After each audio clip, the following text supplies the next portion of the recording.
Yeah, well, so what does an adjustment of wrists, elbows, hands, and feet look like? Slash, like, what are things that people can do at home to stretch those things out and ensure that I guess, the tightness of them is not negatively impacting other parts of the body?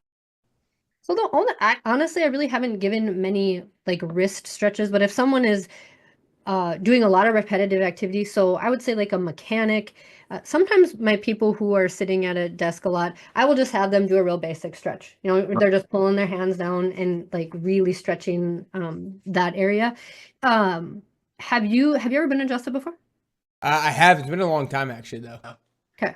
Too bad this wasn't like an interactive thing where I Right. could have done that because it's very gentle. So I think in the chiropractic world, sometimes it can be difficult because if you've gone to a chiropractor and you've had a bad experience, then I'm not going to go again, right? Like if you go to someone who's really rough, I felt like my neck was going to pop off. Yep. Or, maybe they dug into that muscle a little too much.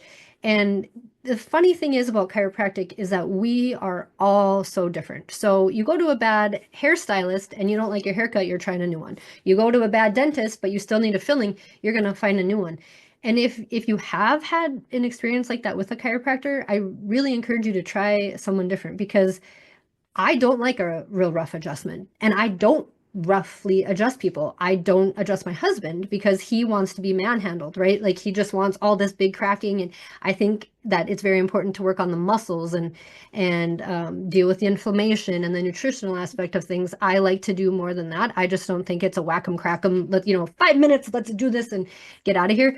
I like to look at the whole body and the whole wellness approach of things. So I encourage you to find someone who would fit your needs because you should be able to find someone who would do as much or as little as you would like. Yeah. Let's take. I love that. Let's take some of the common. We talked about bad posture because that's selfishly one of the things that I want to make sure that I avoid. And then let's just talk about some of the other common pain points.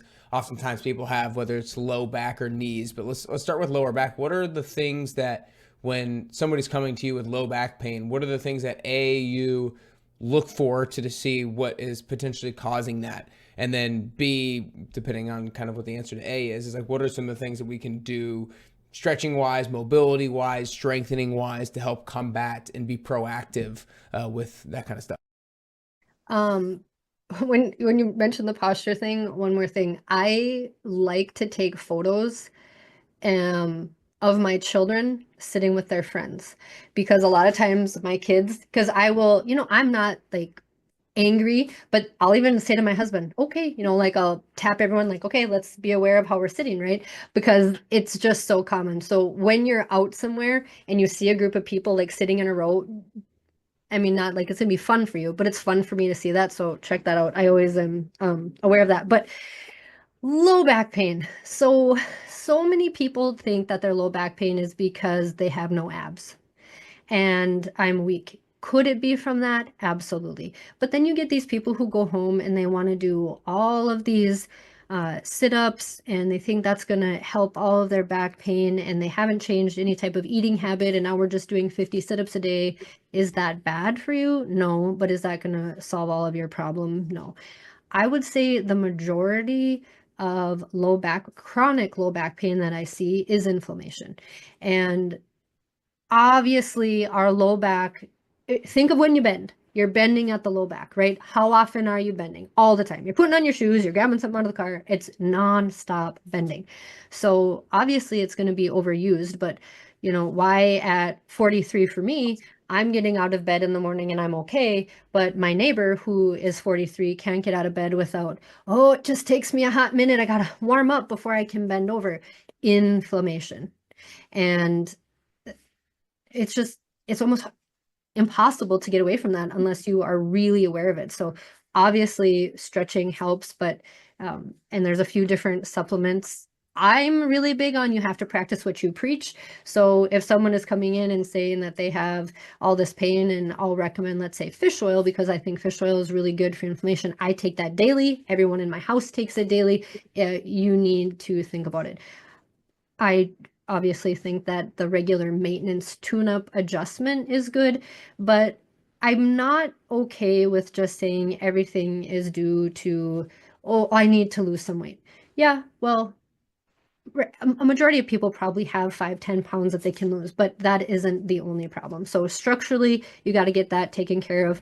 Yes, you have weak muscles, but I would take care of the structure part of it first, and I would definitely take care of the inflammation. And people, I live in North Dakota, so it's cold outside. When someone comes in here and I tell them to go home and ice it, you know how many times I have had it's usually a guy will say, "Well, can I ice it from the inside tonight when I have a drink?" I'm like, "Well, no, I need you to lay on that ice." And no one wants to lay on ice. Everyone wants to sit on heat. Everyone wants to lay on heat. And if you ever hear someone or see someone get out of their car and they're like, "Oh," and they're so sore, right, because you're inflamed, you've been sitting on that heated seat for how long, and it's making your inflammation worse. So if you don't want to ice, don't ice, but don't heat. So if you have low back pain, it's oftentimes potentially inflammation. Doing some stretching, doing some icing. A couple of questions. Number one is, what are some of like your just maybe rudimentary go-to back stretches for people to do? And then two is doing like lower back strengthening exercises. One of the things that will combat against increasing levels of inflammation. I think that movement in general is going to help combat the inflammation. And I think, like, systemically, we all should be moving on a daily basis because think of all the overuse. So when I think of someone who, let me think of a typical patient, a farmer who sits on a tractor and is bouncing around for long periods of time. Think about how their muscles have to work to stabilize them, right? So those muscles are already overused. They're not hitting the gym, but we need to try to get those loosened up. Or if you think of someone who does a concrete job for a living, constantly bending, constantly on their neck, on their knees, and doing really heavy lifting and manual labor, all there's not one piece. So getting adjusted obviously helps, but if you aren't, I mean, you really should be stretching. And I know a lot of those guys are telling me, "Oh, I don't have time. I go to work in the morning." Yes, I know that you don't have time, but I have seen it. There's gonna come a time where getting out of a chair is no easy task.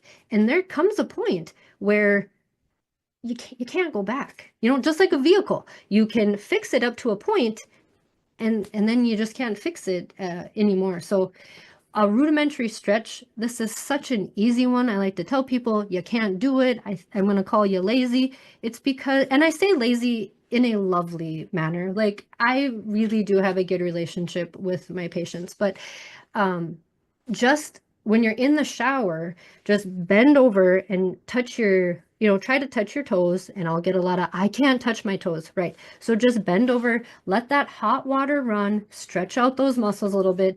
And that alone is good. That heat when you're stretching, I find to be good. That dry heat with a heating pad, not loving so much, but I like to tell people to take a hot bath to help relax their muscles.